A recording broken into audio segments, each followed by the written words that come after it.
Just a few fellas on a podcast, riffing in the pitching jokes and sharing some laughs. Rob Ryan, Pedro, Jerry Bernstein. Ooh, they want to know if it's something, if it's anything.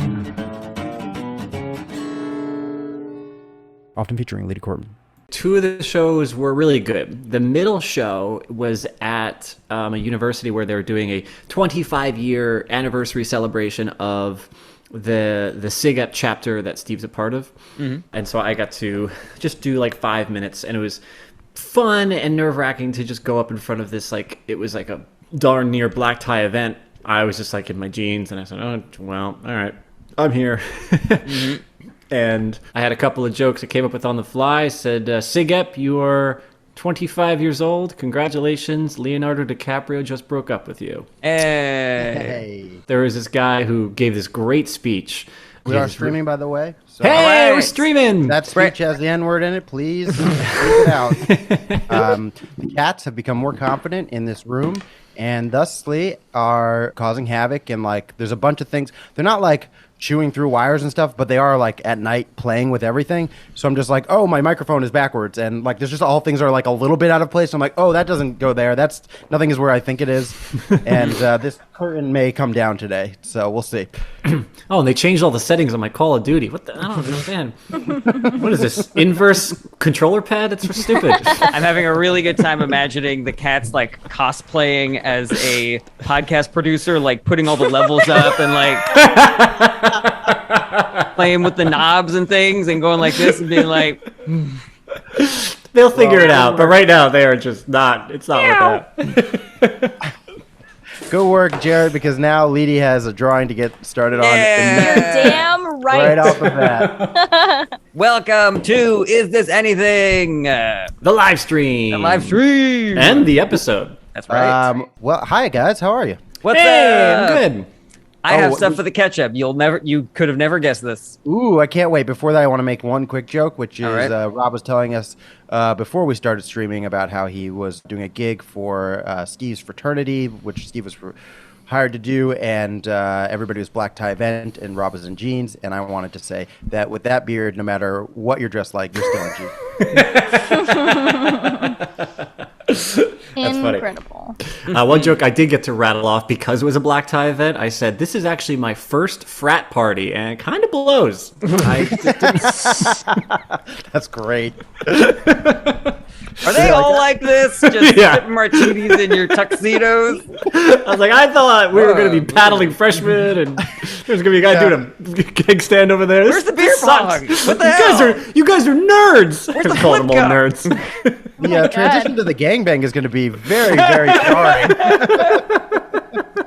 If, like, sororities and fraternities were all martinis and tuxedos, I would be way more interested in joining, actually. Is it harder or easier to roofie a single malt scotch? That's my question. Funny you say that, because I got a very strange, I can't explain it. I was sitting there with Steve. I was about to go on, and he gave me a very, like, odd piece of advice, I guess, that I couldn't quite, like, place.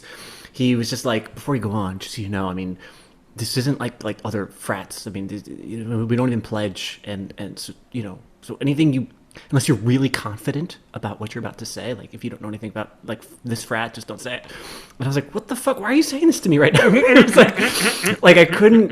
I think after like processing the information, he just wanted to be like this. You know, if you have jokes that are more like about typical fraternities, just know that this isn't like that. So it's not going to ring true to them. But in my mind, I never thought of that, because in my mind, I was already looking around at these clearly upscale, well-to-do, whatever. And I was like, no, obviously the joke's going to be that it's not that, right? And I was like, and everybody knows what frats are, the stereotype. So I was like, I'll just play off the stereotype. So I just couldn't figure out. I was like, what do you think I'm going to be like? I was like, you're this, and you do. I was going to like berate them. It was just funny. So the joke turned out great anyway, because it just happened to be even more true. The joke could have worked either way. Either they have cleaned themselves up for this event, or this is more along the lines of how they behave anyway. Either way, I called them nerds. It was great. Everyone loved it. Yeah, that's so funny to think that Steve thought you would like look at them all in their tuxedos and stuff and be like, "Hey, flip cup, right?" What? Nothing? Really? The governor knows what I'm talking about, right? Yeah. I just want to take roll real quick. Squiggy. We got Squiggy here. Fap boy. Is there a Fap boy? We'll make sure he's around. But in Steve's defense, he is just like, hey, I've done a million of gigs like this and college stuff, and sometimes you've done a million bar shows, but you've never done a corporate. So it's like, hey, here's just a quick heads up. Probably should have given you a little bit earlier if it was something that important, but I see where he was coming from. Absolutely. So he told you all this after he introduced you and was just shaking your hand and giving you the microphone, right? Ladies and gentlemen, Rob Ryan. This is a typical French over. I will tell you, and I believe I mentioned this before, but Mitch Fattel was one of the most. I've retold these stories. Thank you for doing that. I was like waiting for a moment to ask you to do that. I've retold these stories, Rob, to other people because it's so funny to me. For those of you just listening, Rob has on a number of episodes left a light behind him, which has caused a very weird halo effect. And so in a lot of episodes, there's a moment where Rob just reaches behind him and takes the lamp and puts it in front of him instead so we can see his face better. And it's fun being the person editing these episodes because it's always like, there, he did it. Rob did the thing. You're like, Kirsten, we take shots. So yeah, Mitch Fattel's story. So I've opened for this guy, Mitch Fattel, a number of times. I was on the road with him for weeks, and he was just the most egregious offender of the... If you just have seen comedy shows, maybe you'll see when the host brings on the headliner and they shake hands and maybe they even exchange words a little bit. Maybe you've seen this at award shows or whatever. Sometimes late night shows, they do it. Late night shows for sure. Commercial break right between. You're like, what are they saying to each other? Yeah, and it ranges. Sometimes it's bullshit. Sometimes it's a funny thing, whatever. But Mitch was the most egregious one where every single time I would bring him on stage, he would shake my hand. I'd be like, hey, Mitch Fattel, shake my hand. And then he would give me instructions to do something. Like, very serious, I need to do this. And sometimes it was long. Sometimes it was a complaint. Sometimes it was like... it would just be as much as like, hey, make sure that the chicken fingers are in the back of the room. And I'm like, what the fuck are you saying to me right now? It's just like, oh, okay. I'm like, hey, could you run to Getty Mart and get me a soda for the end of the show? I'm like, what? Like, okay. It's just the funniest thing. Sentences long instructions for me to do something by the time the show is done. Every night. And I think I adopted that while we were on the road together. I would occasionally, I was bringing you up, I would be like, "Hey, there's arts and crafts in the back. Could you get started on them?" I'm trying to think of one that's like something that you would obviously have like a lot of follow-up questions, where it's just like, order me some sushi. It's like, what do you want? It's like, I'm just gonna pick like some random fish. I don't know. There's a bomb in the back. It's got to be defused. You got 30 seconds. The green wire. What about the green wire? Cut it or leave it. Speaking of the sort of like, while the commercial break is happening in late night shows, I went to a taping of the Colbert Report, not the Colbert Report, the Stephen Colbert late night show that he took over from David Letterman. Ah, man, my excitement level just dipped. It was, yeah, I agree. But, the show was brand new and we wanted to support because we like Stephen Colbert. So we went to the taping. And first of all, tapings for late night shows are the worst. I would discourage anybody from going to see them because they put the audience to work so much. The warm-up guy comes out and he's like, make some noise. And everyone goes, woo. He's like, you can do better than that. Make some noise. Woo. And then, he brings up someone from the audience and he's like, let's make some noise for this person. Woo. And then the person does whatever bit they do. And then the person goes down and is like, all right, give a hand for that. Woo. You can do better than that. Woo. And by the end of it, you're just like, I cannot woo. I cannot clap. I cannot stand up anymore. But that's neither here nor there. So the show was pretty new at the time. So I'll forgive Stephen Colbert for this. But the funny thing was, every time there was a commercial break, like a dozen people rushed the desk and they all started having this like little powwow about what just happened, what's about to happen. Mm-hmm. And we were having so much fun because I went with other comics. And one of the people that was there, by the way, was tour manager John Bander. Hey. We started doing scenes based on what we thought the conversations were that they were having. And one of them was I started it where I was like, so yeah, no, that was a bad text. You seem needy now. And Vander was going, I'll see you Tuesday. I'll see you Tuesday. He's like trying out the text. He's like, I'll see you Tuesday. And everyone was like, yeah, no, it's bad. It's bad, man. Eject. And then the warm-up act is like, hey, stop being entertained by him, please. Okay, back up. Eyes back up here. I think I've pitched to you guys before the deaf DJ, where he's like, everybody make some noise. I can't hear you. No, I can't hear you. Wait, what's happening? On tour, this is in the same vein of Bander Improv. There was one show where I don't know why we were there, but we didn't have a real green room. We were in some sort of weird warehouse room. And randomly, Rivers climbs onto one of those like dollies to move boxes. And suddenly, Bander, Brett, and Rivers are all doing some improvised scene wherein Andrew is like some sort of a sex doll robot and Brett is delivering him to Bander. And it was the most delightful thing I've ever seen, and I have all of it on video. Oh, yeah. Are you going to post it somewhere or anything? I might. Yeah, I had him on a hand truck, and I just started delivering him. I just started rolling him around, and then I said delivery, and then Bander, of course, just rolled with it and was like, oh, yes, my sex robot. And then Rivers is like, beep, boop, I will suck your dick, you know. How Rivers improvises. Yeah, that exactly the same way that he did on our show. Absolutely. So, Brett, Leedy, anything to catch up on? Any new business? Oh, yes. Any fun bits? I have been just wondering what is new with you, Jarret. That's your catch up? Is all week? You like, I hope Jarret has a catch up. The other day, Leedy and I sat down to play Call of Duty, and we were like, what's going on with Jarret? Okay, so I have two things for the catch up. Number one is we just recorded an episode for our Patreon that just went out. And it was Rob's idea. It was an awesome idea. And it was just great ideas that we have that are not funny. They're not meant to be comedy, just like a business idea or a philosophical idea or whatever.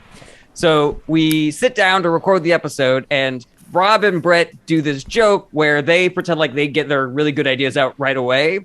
And then I make a joke. So it's just going to be me for the next 40 minutes. And then my turn ended up going way too long. And so that just happened. That's what happens. The episode is me for the last 40 minutes of the episode. And I didn't even realize it until I was editing the episode. And I was like, oh, yeah, that is funny. Well, it's your turn for those 40 minutes, right? Mm-hmm, yeah, but we're still, Rob and I aren't silent. No. What if my idea was so complicated it took me 40 minutes of monologizing to get it out? So that's number one. And if you're not on the Patreon, I highly recommend it because that episode is hilarious and great. So here's the other thing I wanted to tell you guys about. I read this book called Politics for Power because for a long time I have been trying to be a more effective activist. You know, I donate money. I was making phone calls and doing text banking during the presidential election.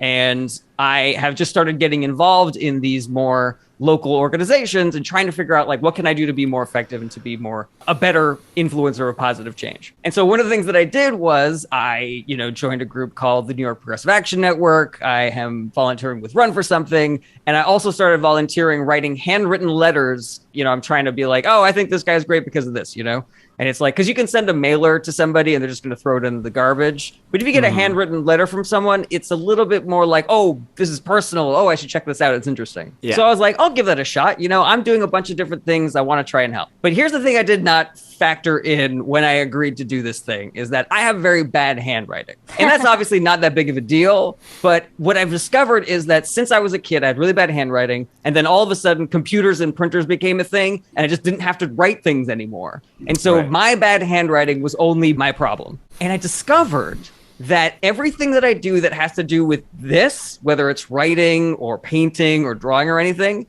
I have this very deep-rooted insecure wiring just like in my brain. Like when we were during the pandemic, Kirsten bought paints and paint supplies and was like, it's the pandemic. Like, why don't we have a day where we like paint? And I was like, that sounds like a great idea. As soon as I put paint to paper, I had this massive panic attack. I was like, I suck at this. I'm ruining this. I'm wasting art supplies. And it completely shut me down. It felt like, I don't know how much of my high school I've talked about. I was very nervous and self-conscious in high school. It brought me right back there. It was like a time machine, just like shoot, right back there. And I was like in the fetal position. Kirsten's having a nice time painting a scenery, you know, and like that. And I was like, "Arr, arr." Similarly, when we were hosting shows for Nowhere Comedy Club, I thought it'd be fun to do like a sign that said Nowhere Comedy Club that I could put on my wall. Again, same thing. I'm just writing Nowhere Comedy Club in big block letters, panic attack, big sweat like all over my body. And I am almost like in tears. Like, I suck at this. I suck at this. Oh my but God. I'm like, all right, I'm writing these letters. So I start writing and I'm like, it's fine. It's fine. You're doing a good thing. You're doing a good progressive thing. So we're just going to write these letters and it's going to be okay. And I swear to God, it was like I was just learning the letters for the first time. I was like, okay, R. Okay, that's a good R. Okay. Oh. Okay. Oh, no. Oh, my God. It took me forever. It was so stressful. And Kirsten was like, hey, you wrote those letters. How'd it go? I was like, last time I've ever doing that. That's for fucking sure. Jarret, you know what's great is if you have a digital iPad, you never feel that terrible feeling like I'm wasting this paper. This didn't turn out well. Right, You're not yeah. wasting anything. It's wonderful. Sorry, That's Brett. the What were thing. you gonna say? Is I have I do electricity. some graphic design, and I've never had that issue because everything is reversible and everything is changeable. And I don't like the size of that line. I can make it bigger or smaller, you know. But as soon as it's like hand to paper, I completely melt down. It's the weirdest fucking thing. I, because of my ADHD, I did not pay attention for a lot of the letters. And so I write a lot of letters wrong, in just like a very inefficient way. My F is, I make a T, and then I go from the bottom of the T around to make the F, which really I could just do the dash and then do all the way around the candy cane part. But just a bunch of things like that where I just didn't pay attention. And I was like, yeah, I can make that. And so my handwriting is also awful, but it's funny because I'm completely the opposite, where if I have to write something handwritten, I'm like, doctors have bad handwriting. I'm a doctor.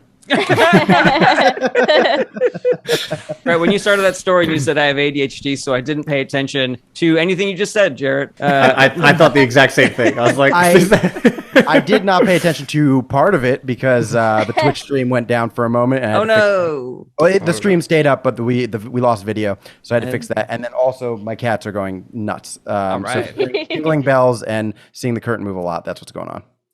Cool. well, they got a lot of production work to do. You know, this show, Yeah. show's not great. So, once the stream went down, they're like, meow, meow, meow, meow, meow. I love... I like that they think they're helping, but they're just playing with a bell. like they're aware of the fact that they have work to do, but they're just like, they can't help. Are we helping? So those are my two catch-ups, everybody. Well, I'm sorry you had such an anxiety attack, but It's fine. I wonder if Take there's my a way to fix that. Like, I wonder if there's a way where I can like have good handwriting. or lots of people have bad handwriting. A lot of really smart people. I mean, this is just a different version of what I said. But anybody who judges you is an asshole. Like it's not. It doesn't make you smarter. It's literally a matter of the way that your brain sends signals to your hand in terms of precision. It has nothing to do with anything other than that. So if somebody makes fun of your handwriting, fuck them. You know. But I should also mention these letters still looked terrible. They were just legible terrible instead. So like the line went like, you know, would curve and there's like weird spaces in between the letters and stuff like that. I tried really hard though, guys. Yeah, I mean, if you had no arms, I think you'd go easy on yourself. So just imagine It would probably look better if I had no arms, if I'm being real. I like to imagine too that you have a repressed memory that you had no idea, like you know, your grandma got murdered in front of you as you were like painting your first painting as like a 4-year-old. They're just like, go ahead, baby Jarret. You're like, yeah, this is painting is fun. I love to draw. And She gets stabbed. Yeah. I'm supposed to be working on my letters, but just stay on A. So just reads, blood just pools over your piece of paper. You're like, I don't know what it is. I just, for some reason, whatever. You're right. Did you guys ever see the movie Seven? The Yeah. Kevin Spacey thing? So do you remember the part where they find the notebooks and it's like really tiny handwriting that's like every page is filled like to the brim? Yeah. That's the only time that my handwriting doesn't look like a child's, is if I'm writing really, really tiny. But the only people that do that are serial killers. So Maybe your anxiety was just you didn't want to draw tiny because then you'd be compelled to give into your instincts to kill. Ooh, interesting. Maybe you're holding back your serial killer. That's the only thing that's keeping me from being a serial killer is writing normal sized letters. Yeah. All right, well, that's my catch up. Do Brett and Leedy have a catch up, or should we check in with the hot button with Rob Ryan? Yeah, sure. I got to visit Leedy's parents in New Mexico. We stayed there for about a week. A lot of people shit on Albuquerque, like the same way they shit on New Jersey. They just don't know it super well. And I never am jumping on that bandwagon. Leedy is defending it often. Like, no, it's amazing and stuff like that. It's not as bad as you think. But then there were a few times where I was like, all right, that's not normal. Like we were walking to Walgreens and it was past sundown. So I looked over and I was like, oh yeah, I guess there could be some crazies. And she was like, yeah, that's why I have my mates out. And I was like, oh, it was an 8-minute walk. And then she was like, I was like, oh, you have a mace. Is that like the one that you brought on tour with you? Just, because that makes sense. And Just to she's be like, clear, "Oh, this no." is the stick with the big Yeah. metal thing. Yeah. And okay. Yeah, it's This is slung the over her pepper spray shoulder stuff. like a bindle. Oh, you have your mace out. Yeah, well, it's 7 p.m. in Albuquerque, so you don't know when you're going to get into a gladiator-style brawl. Normally I leave it in my purse for obvious reasons. Anyway, sorry. She's got the other kind of mace. Yeah, so she's got that mace and never mind. Oh, no. Oh, Just stepped on the fun part of the story, so Oh, no. Was it the same fuck punchline? Was it the exact no, same it's just idea? like right before the I timed that poorly. yeah. I'm sorry. That's all right. No worries. Anyways, I had a funny line. Pretend I said it. oh no. Hey. Now, You Brett. just had like a real life Jarret moment with Steve saying message board kind of. Yes. Yeah. Brett, did you see that video? Leedy told me about it. Yeah. I told him about it. I need to see. I'm like, Yeah. I can figure out how it went down. I told him about it in a fury because Jarret, I was genuinely Yeah. so mad watching this. I was so mad in the that's really audience. She told me in such a fury that I didn't know for a little while that you actually did call him out on stage. And I was like, oh, that's awful. But then she was like, oh, but Jarret said something on stage. I was like, oh, okay, good. It was super fun. It was super fun because then I got to be like, "You're a hack. You did it. You're no better than these animals." That line was so funny. He's just like, "You're no better than these animals." calling the audience animals was so funny. So I was just talking with my friend who also moved from New Mexico to New Jersey. We did not plan this, but she was like my good friend, the only good person from my high school.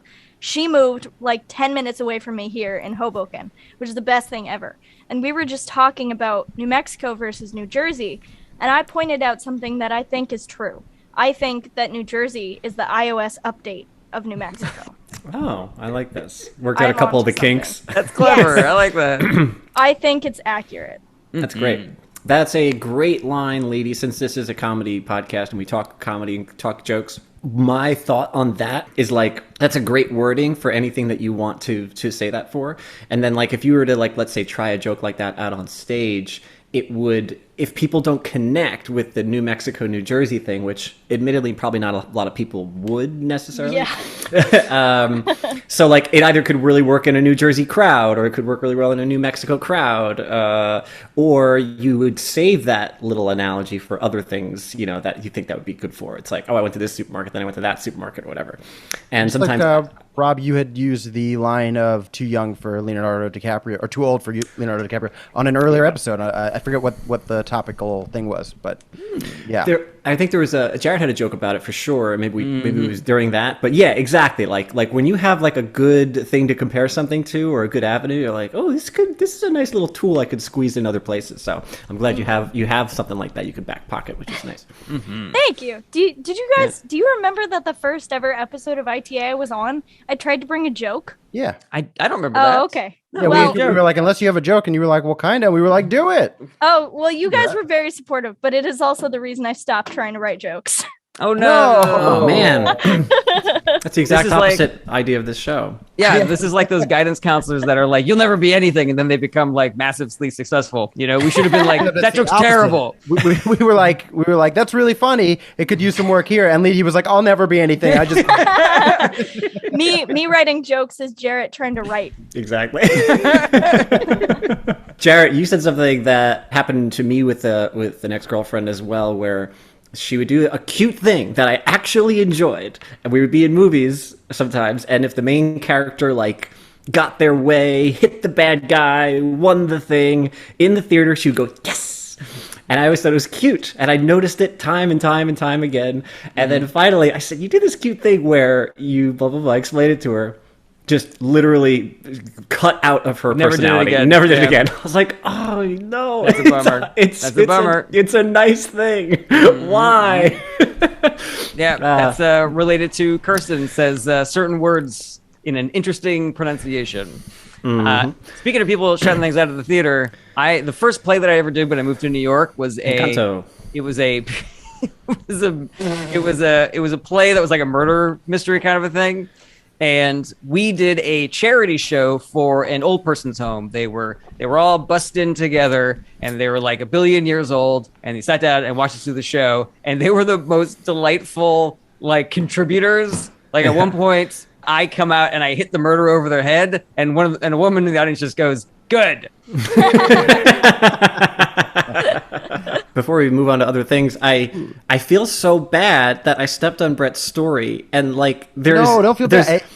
There's no like I'm not like, oh god damn it, Rob. Like I want you guys, when you think of a funny thing, to come in. It just happened to that be time of like right when I was gonna get to the thing. I'm not a verbose person when I'm telling a story, so I'm like, here's too much setup without a joke, and then I'm gonna get to the joke, and then you're like, here's another joke. Unfortunate timing. I wouldn't want you to do anything any differently. I really appreciate that. In my mind, it was like I pride myself even on gauging. I felt the story was super early still. I was like, he's got more. Like I was still thinking. I was like, oh, I could get this Mace thing in, and then they're gonna get to the CVS or wherever you guys are going. Because I was like, I got plenty of time. I was not feeling that the joke was coming, so that's why I'm like, oh no, I even misread the structure of the story. Well, Anyway. since Rob Ryan's apologized for something, it must be time for the hot button. What's pissing you off? Nothing's pissed me off, but for those who are interested, I did go back on the road with Steve for a few days. We went to Fargo, North Dakota. We were in Brookings, South Dakota, and Sioux Falls, South Dakota. Actually, right at the top of this stream, you may have been hearing that I was telling a story about how I was doing a show for Steve's fraternity. It was a kind of a black tie event, and I was just literally there to do 5 minutes to introduce him, and how I kind of don't mind being the person who, after just complete not funniness, being the first person to start to be funny. It can be a bit of a challenge when you have to go from a cold start, but when no one has said anything too funny at all or remotely funny, it's kind of fun to just be the person who starts riling things up, because you don't have to be that outrageous to get people to be like, oh my god, you know, that one. I could just be a little silly, and all of a sudden it's just like I'm breaking the rules. So that's kind of a fun place to start. And the one thing that I thought was that I had fun with, there was this guy who gave a great speech about how he had this near-death experience and how it really truly made him appreciate life. And he was kind of telling everybody, young and old, to be like, you know, those deaths are right around the corner. It's possible. For some, it's whatever, just you have to start living your life right now, blah, blah. But he just mentioned death so much. It was like his death and your dead and all this stuff. So by the end, I was like, this is the hell. I was like, and then like, and here's Rob Ryan. That's coming up.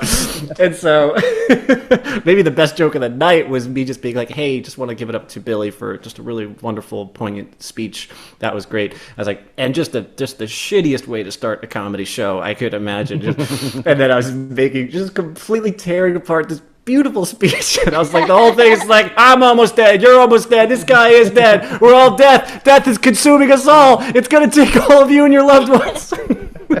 Meanwhile, Give it up for Rob Somebody who's gonna die. We had 2 great shows, and it was just Steve and I, so I got to do 25 minutes, which was great to kind of do a little bit longer set as well. And yeah, man, can't wait to go back. out on the road. I'll be out there mid-April with Leedy. Are you going back out? Nice. Yes. But not Brett and Jarret this time around. So Yes. I'll see, And that's see you what down. Rob's mad about this week. So deal with that. Cancelled. I thought it'd be really funny, Rob, if you, if like, because you're saying like everything was so prim and proper already, if you just took your silverware up and like put the fork in the wrong place, knife, you know? Can like, we do that? Hilarious. You use your salad fork for your main course. Like, Where do they get this clown? He's like Bill Hicks. not since Bill Hicks said someone stuck it to the man. Are we ready to get to the bits, everybody? Yeah, I want to do some bits. Ooh, one of the Yeah. things I want to incorporate to the Twitch stream is that we're gonna have people vote on what they think the order will be. Oh, that's fun. Stay tuned for that. What do you think it's going to be? Is it going to be RBJ? Is it going to JBR? Is it going to be RJ? JRB? Who knows? It could be any combination of those three letters. That's so funny. Well, before we get to the order, we got a couple of shout outs to give. Some patrons at the shout out level. We got Seth Druck. Don't know who that dude is. Yay! Sounds pretty Wow. cool. Hey, thanks. And we also got- Wait, hold on. My brother just joined Patreon. Yeah, like a month ago or something. How long have we been doing this podcast? About a year and a half, something like that. Thanks, brother. Have you already set up the prediction? Would you like me to do that? Ooh, I have not set it up. Is that something you could do quickly? Yeah, let's do it. All Okay. right. Well, while she's doing that, I'm going to do our other shout out, Kelly Evan or Kelly Evan. I don't know how to pronounce your last name, Kelly, but thank you for being a patron. Thanks, Kelly. Thanks, Hoorah. Kelly. Either way your last name is pronounced. However you pronounce it is even better than I thought. Does it even matter? In the end, it doesn't even matter. Oh, dear Evan. Lincoln Park. Anyways. Dear Even Hansen. All right. All right, our- we'll incorporate that sometime soon. Our order this week is Rob Brett Jarret. So if you have What? Rob Brett Man, Jarret, order. you win. Rob Brett Jarret. I had a silly thought. I think it's kind of weird that sharks have like a theme song that we all know. And that the guy who came up with that also came up with the theme song for dinosaurs. So I think that's kind of... So there's one guy who came up with theme songs for two different types of animals, which I think is great. Does he only do dangerous things? He also did Home Alone. Home Alone and Harry Kevin Potter. McAllister is pretty dangerous. I've never seen the Harry Potter movies, but the wizards are dangerous, right? Yeah. He also did Star Wars. That's a pretty big one. Darth Vader. He did Darth Vader's theme. He's kind Well, of. we're moving out of the realm of animals, guys. I think that. Yeah, was that's true. I don't know. Darth Vader is kind of an animal with the Force. And with the ladies, ask Padme. Spoiler alert.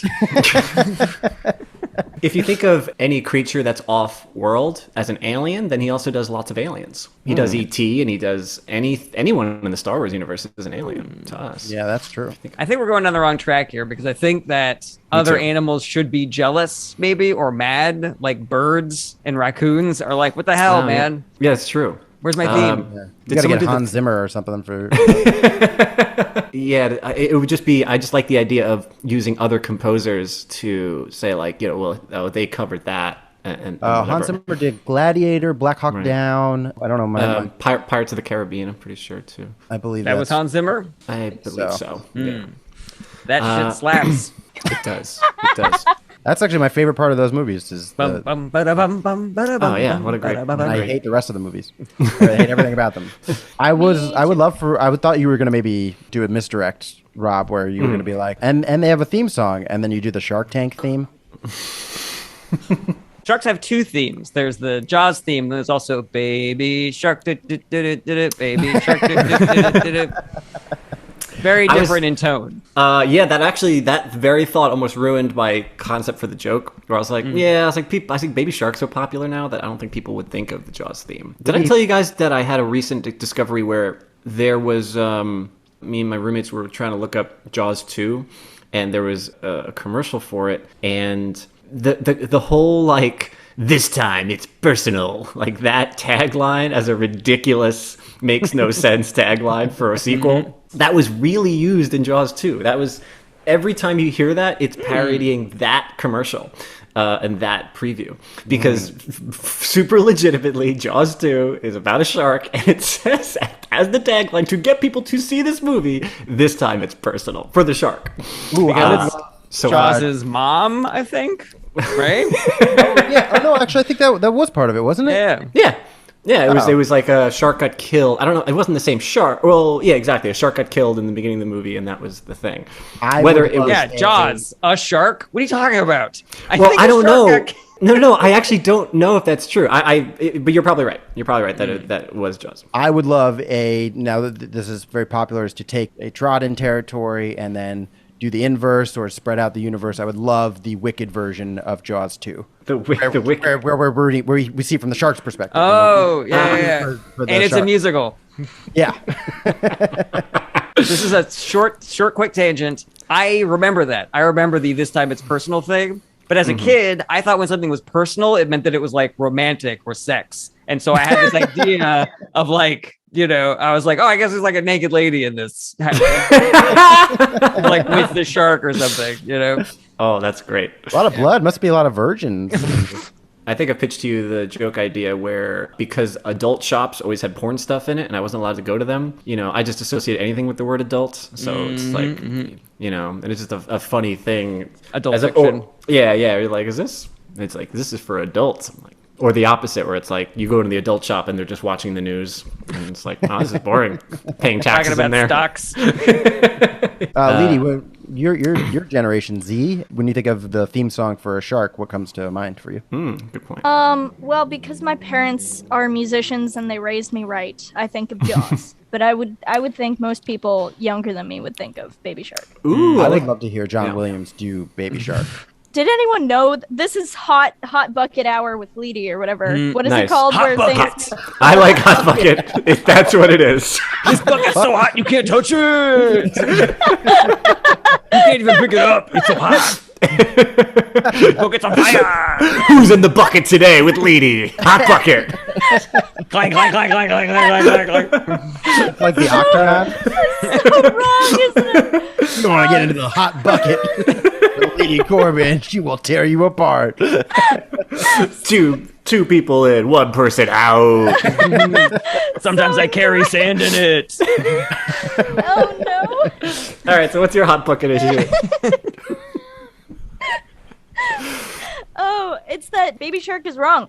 I think the one that's popular is Baby Shark do do do do do or something like that. Mm-hmm. Maybe it's Baby Shark do do do do do do do or something. But the rhythm that they do is incorrect to the original, and it pisses me the fuck off. I thought it went baby shark do do do do do do baby shark do Yes! do do do do. Oh Thank no, you. I thought it was banan. Do, do, Baby. do, do, do. Baby baby baby baby baby shark. Baby shark. Baby baby baby baby. Leedy, yes, I the origins of which I think have been lost to the annals of history, but I knew about this song because I knew a kindergarten teacher, and I was aware of this, and the thing that she did with her students was definitely different. So I learned this song years prior to it seemingly like taking over the internet. And you're right, the beat, the rhythm was different. And I agree with Jarret that yes, that's the rhythm of the song that it is now.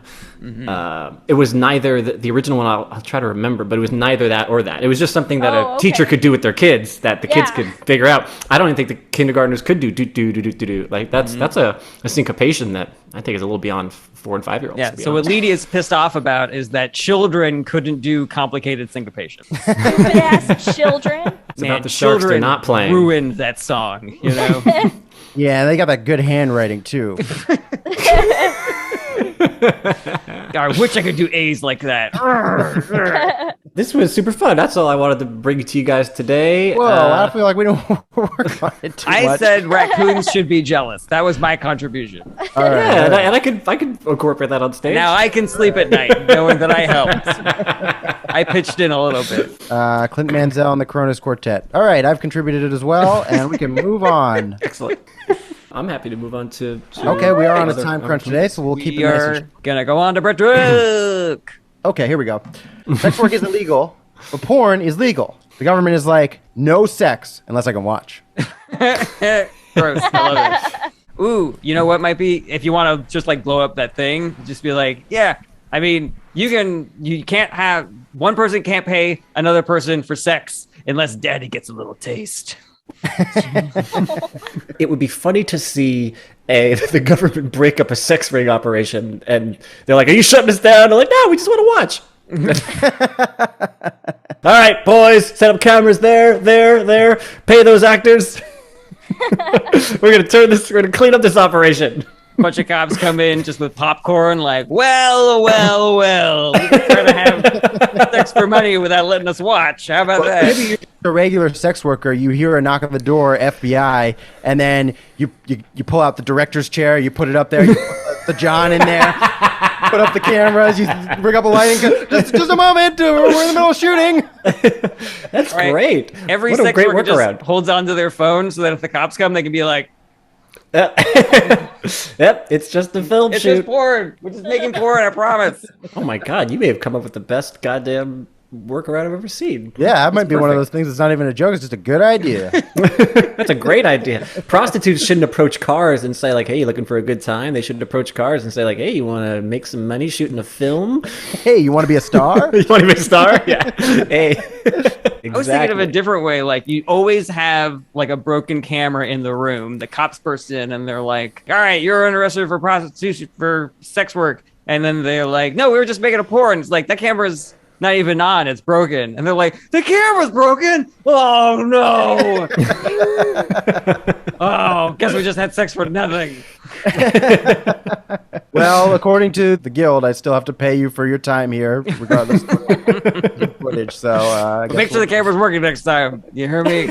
Or what about the other way around, where they're trying to film a porno, but then the battery dies, and they're like, "You're all under arrest, you sick perverts! If this isn't being filmed, what the fuck are we doing?" Good bit. Really good bit. Yeah, that's fun. I great. like that. And it does expand. There's a lot of fun little things there. You could flip the POVs, and that's always a fun thing to POV, do. porn category. That's true. Yeah, you can. You can flip the ebony. You can do a lot of things. I don't know. I'm trying to think of other. You can flip the barely legal. Yeah. That reminds me of a joke that I tried once. Was like, you know what the two most popular porn categories are? Is barely legal and MILF. So it's like, dudes are like, I like them young and I like them old and nothing else. Is this woman the same age as me? Gross. Barf. You want older than that or younger than that? Good stuff. Yeah, that opened up the world a bit for me to play with. Thanks, guys. All right. You got another one? Are we really keeping this ship I tight? figure we'll just keep the ship tight. Keep this shit tight. Okay. Ship tight. Well, I said in ship. that, I said ship. He did say ship. I've been constipated, so my shit is really tight, and it's just really front of Man, mind right sorry. now.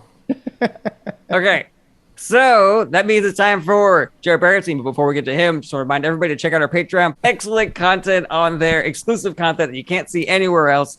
Tiers start at $1. There's some really great additional benefits you can get at the higher tiers. Patreon.com/ITAPod. Watch all the live shows, all the exclusive content. Patreon.com/ITAPod. And next up, we have the anchor spots, Jarret Barrett's.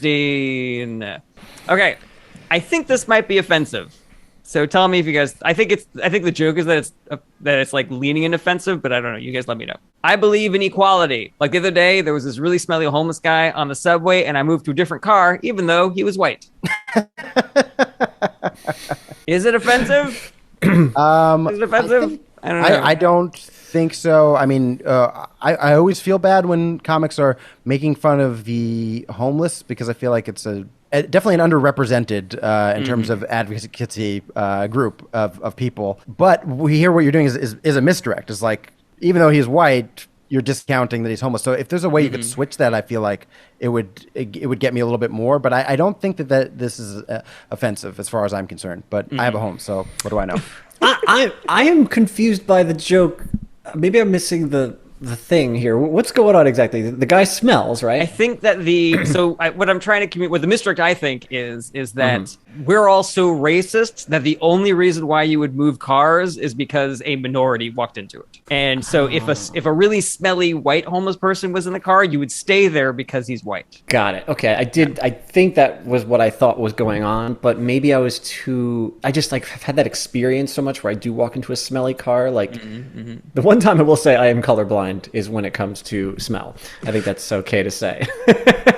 I am not like, oh, what is that? A smelly Asian guy? Like, it's just, it's so, I'm like, I gotta get out of here. I don't even think I like look at whatever or whoever's causing it. So, and which maybe I think also is basically the foundation of the joke, like nobody does that. Yes. Yeah. Combine that though with the idea of moving to another car, like even the old racist tendency that's stuck in my brain of like a trope would be you move to the other side of the street when you're walking down the street. So because the subway is for me just always a multicultural experience thing, it just seems weird. Like, has anyone really moved subway cars? Is that enough of a trope for me I didn't instantly recognize it as that moving to another subway car is something that's like a white couple would do if a black guy comes in. I'm not sure. Oh, what if it's a person? I was gonna say, what if it's not necessarily somebody smelly, but somebody like who you clearly would want to be away from regardless of their skin color, like somebody holding a knife. Ooh, interesting. I was going to go in a different direction. I was going to say subway dancers.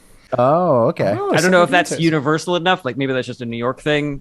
A subway performer came in, was playing the guitar, and I left even though he was white. Oh, man, maybe that I'm more losing it more. offensive? I'm losing it more for some reason. I'm not good at understanding the racial side of it, actually, personally. But maybe I'm just stupid. I'm not thinking today. I'm off my game. Is it clearer to you, Brett? Do you understand? Yeah, I still think I think that you are, even with the subway and the smelly stuff, I still think that you're localizing it quite a bit. And the reason I would go for the knife, because that's just a universal thing. People, if you say, oh, there was a guy in the subway who had a knife out, and I switched cars, even though he was white. That for me, anybody is going to be able to understand that you would obviously do that. If I had just a gut feeling, it's not about the homelessness. It's more about the racial aspect of it. It makes me think. It just puts a weird question in my head instead of just laughter of going, "What are you?"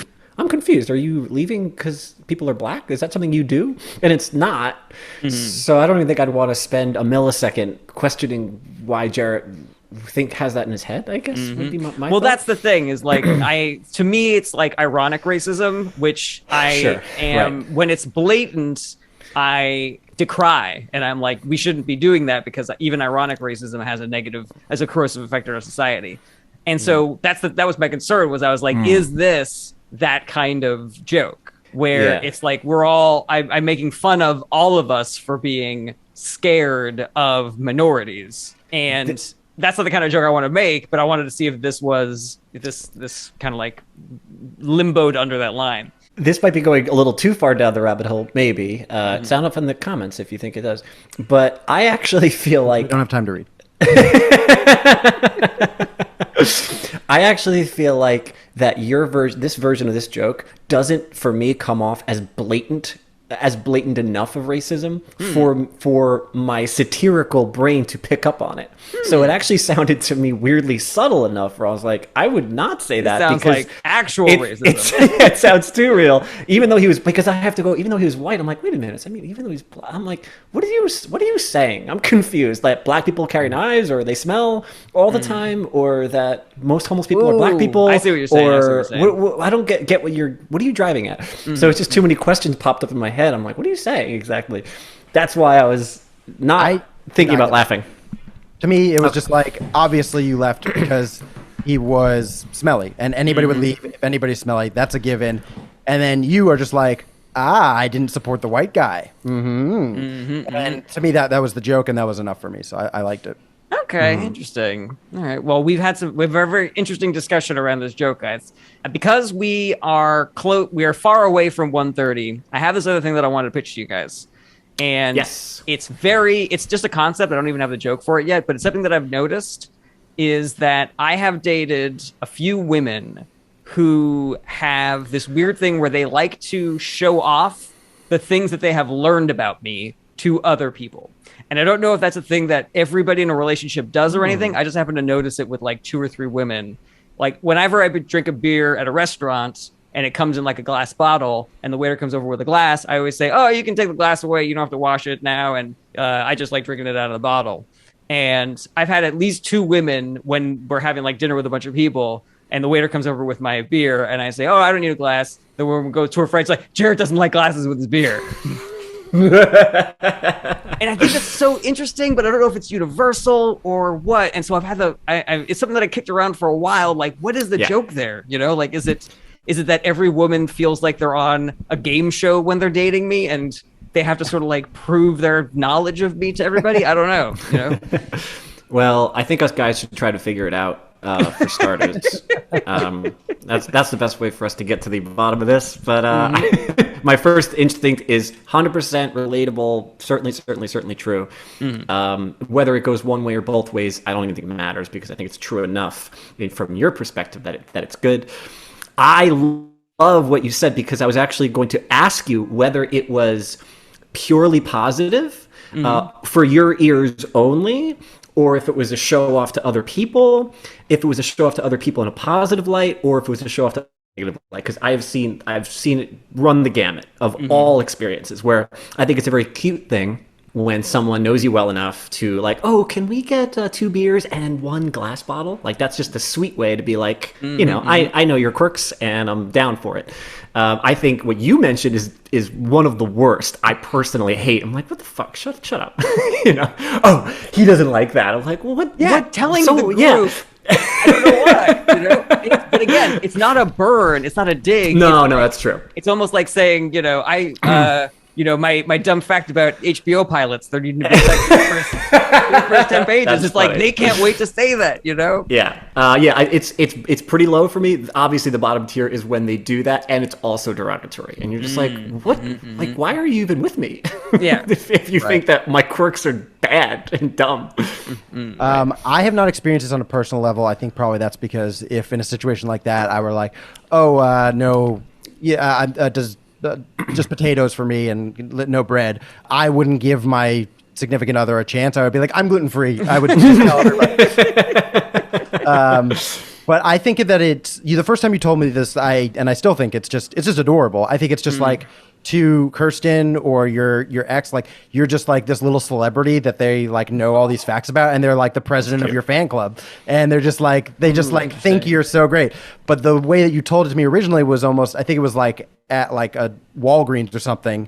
Like you said, like, oh, no plastic bag for me, and she to the cashier was like, oh, he's really good about the environment or something like that. Yeah, and that to me is a lot funnier, where she's telling somebody who would have no interest in this at all. At least her friends might be like, oh, that's interesting, that's good to know, or you know. But to somebody who has no interest at all, I think that tickles me. You know, it's so funny, Brett. You just introduced a yet another version of that I think is unlike anything we've mentioned so far, because that experience to me is, okay, my boyfriend or whoever just announced something strange to the world, and I am trying to either defend him against a potential attack of being seen as weird by offering an explanation, or, which is a good thing or a negative thing in my mind, their insecurities are such that they just can't have their boyfriend going around asking for random shit without someone explaining why the fuck the man I'm standing next to has just asked for a ridiculous request. So they can't help but go like, it's the environment. He likes the environment, so that's why he's doing that. Please don't let this reflect on me. You don't want a bag? And they go to the girl and you're like, are you okay? Do you need me to call the police? I love all of this, by the way. This thing is so excellent. It would be very funny if your conclusion is that they are doing that out of a place of insecurity, and you lean into it, and you're like, she's like, oh, he's just really good about the environment. You're like, no, the plastic bags get in your brain, and that's how the government controls you. That's why I don't want them. You don't know me at all. Everybody hear that? I think you say, do more weird things that they then have to justify, you know? It's just like, let me get my credit card for you, then take off my shoe, and I'm like, hold that for a second. You know? He's really good about the environment. Why am I doing that? Why am I doing that, baby? He's reducing his carbon footprint. Excellent. I think it might be closer to the fan club thing that I think Brett was saying, because the other time that it happened that I can remember, it's like we weren't even ordering beers or anything. It was like, it was just like me and a group of friends. And we were all just having a conversation about, a glass of wine or this or that, And then this girl just goes, Jarret likes a bottle of Heineken, and he sends the glass back. No, that version, that's super cute. Mm-hmm. I still don't know how to make it into a joke. I think you just go into, if you can explain why those people don't care, as if you're telling them facts about a celebrity that they've never heard of. Ooh, that's funny. I like that. Yeah. It's then maybe that could be funny. And you can go into the other versions of like, at least that's what I hope it is. I hope she's not just insecure, like she has to explain. Because if she is, then I'll, et cetera, et cetera. Mm-hmm. Then I'll take my shoe off. The fact that there are these little subtle differences makes it so much fun material for in my mind, because, I would just explore every single thing, all the possibilities. I think each of them have their own things. And then, you could always do the converse of that. Like, they don't do that in other situations or with other things. I think that's great. Leedy, do you have anything on this? Is this something you've noticed in your own personal life? I was trying to think of an example when I've done it, and I'm sure I have. To me, I feel like it's like I'm really happy and proud to be with my partner. So to me, I'm like, look how much time we spend together. I don't know. It's like, ooh, interesting. Yeah, to me, it's like akin to the same thing where like you post your partner on your Instagram. It's that same level of like, look, we're together and it's cute. I don't know. Ooh, it's almost like when you're just in a green card relationship and you have to prove to someone that you're in love. You know what I mean? That's very funny. Yeah, you just kind of opened up a different thing for me there, Tuli, of like people love. Like I think pattern recognition is just such a strong measure of human intelligence in every category, whether it's music or math or reading, when you're just sort of like, oh, I've noticed this before, and I can extrapolate that and notice things, so that when you do notice new patterns, you're like, oh, that's like that. So I think people are getting a little giddy thrill out of being like, I noticed this before, and now I can predict that he's going to say this thing now, or like, oh, that's cool. Like I know that I learned something about the person I like. So there's something super fun about that. And whether that comes in the form of announcing it, that's one way to express that emotion, or it comes in the form of just like when you order that person Chinese, you get their like sauce on the side because you're just like, I remember that thing. I know how you like it. Yeah. I don't know how to get into it, but I think it just tickles me to imagine Kirsten doing that and then afterwards going, we're a really good match. We're a really good match.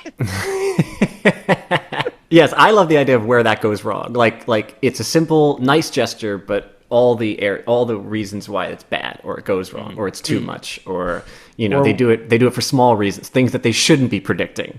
Maybe I think it's the direction you could go too. If they don't have anybody to announce it to, so they just tell it to me. What if you do it and you do something like that one time and like you're so used to her explaining it to people and she doesn't, and like how that makes you now I just look like an asshole. Yeah. I like even more extreme boyfriends, like Charlie Manson's girlfriends are just like, oh, he likes to send us off and murder people for him. That is very funny. I like that thread a lot. It's a thing he does. He manipulates us into doing his bidding. One time he had me kill what was her name? Sharon Tate, was that it? Is that it? I thought you were still being her. That's funny too. What was it? Oh, How do you remember? No, not her. She was in that movie. It was at Roman Polanski's house. You remember? You never tell me what's right. Anyways, we're a really good match. We're a really good match. That is excellent, guys. Thank you so much for the feedback. Now I finally have a good direction to take that in. All right. You have like 50 directions, but I think the last one is really Jarret nice. likes a lot of directions. Everybody, for Jarret. We went to a One Direction concert one time. He hated it. Oh no, I need more directions. All right, should we check in with these comments before we get to Leedy, everybody? Yeah, let's do it. Yeah, let's do that. Just by nature, had a funny comment about the porn thing. According to the battery, we have 12% until this becomes illegal. That's barely legal porn. 2% battery. Excellent. This was a pretty funny interaction. Johnny said, "Hey, I write super tiny," and then Grim Retail says, "Johnny, so you're saying you are single-handedly responsible for all the serial killings in upstate New York, and that's why the FBI has you on their list?" And then Johnny said, "Please, Pacific Northwest." I wish there was a way in Twitch where you could do the very tiny font, and he responded that way. That's great. Maybe that's why serial killers start using the magazine letters. They're just like, "Oh, I hate my handwriting so handwriting. bad. I'm so self-conscious about it. I'm just gonna paste these on instead." What if that's what I did for my political activism? I was just like, my handwriting's so bad, so I'm just taking letters out of Vote magazines. for Joe Biden. I'll come to your house. Do you like Medicare for all, or do you want to die?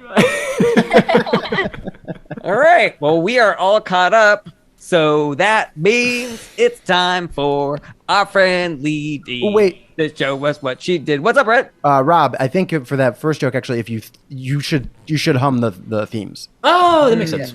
Yeah, if you're like, oh, everybody knows a shark has a theme song. But and then you go to Bunny Foo Foo, you're like, Bunny Foo Foo really got off easy, or Peter the Rabbit really got it easy. I think that's a nice juxtaposition if you actually hear the tone of it. Yeah, for sure. All right, now I agree. sing a song about Leedy's drawings. Go, Jarret. I Go. guess it's time for Leedy to show us what she drew on her iPad, and we're gonna look at it. We're gonna laugh because it's usually funny. Leedy! Woo! Whoa. There's my handwriting. Yay. Enjoy. It's great! Yay! As I was writing it, I was like, "Fuck these letters. This is a perfect time for these not to be perfect." Love it. All right, first up, I have.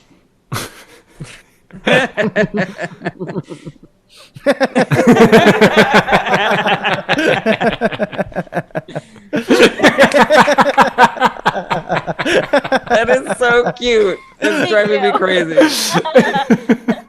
Just not doing anything necessarily. And you got Digi and Smush pretty well. Thank you. Yes, got that's our them, right? that's our kitty Digi right there. And that's Smush what- in the background. Very helpful. So you must have started this drawing, but then you must have returned back to it to add new things as we joked further about it. I did. Yes, indeed. You, Got yep. it. Another up case I have- closed by Detective Ryan. This is me learning my letters. Oh my god. That's great. That's so Is that a good terrifying. visual representation of what you were feeling, Jarret? Yeah, Yeah. you know, I feel like I'm having a breakthrough right Yeah, it's now. more therapy than it is jokes. I'm remembering all sorts of things. Oh, that's so cute and sad. Next up, I've got Jaws. This time it's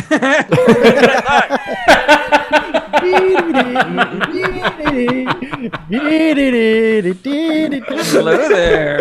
He likes eating people. He just, I don't know. He's got an insatiable sense of hunger.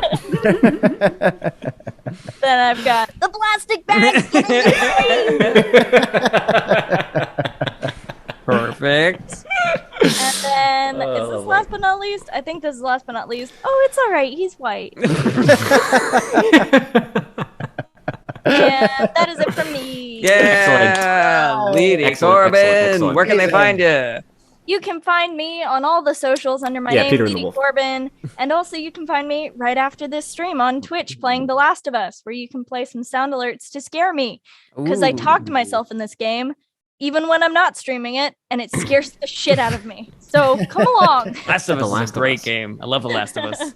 Damn. Oh yeah, and that's twitch.tv/LeedyArt. Any I have closing? Oh, closing thoughts. We Ooh, yeah. are obviously going to be doing the rest of the Great Ideas episodes for our Patreon, but also we're doing a new thing where we're going to be playing a role-playing game called Kids on Bikes. And so Sure. we are in the process of creating our characters and everything, and that's going to be a really fun Patreon episode. Looking forward to that. If you're not on the Patreon, you got to get there so you can see. That's going to be a really fun thing. thank you guys so much for tuning in and continuing to watch the show. We love you and we appreciate you.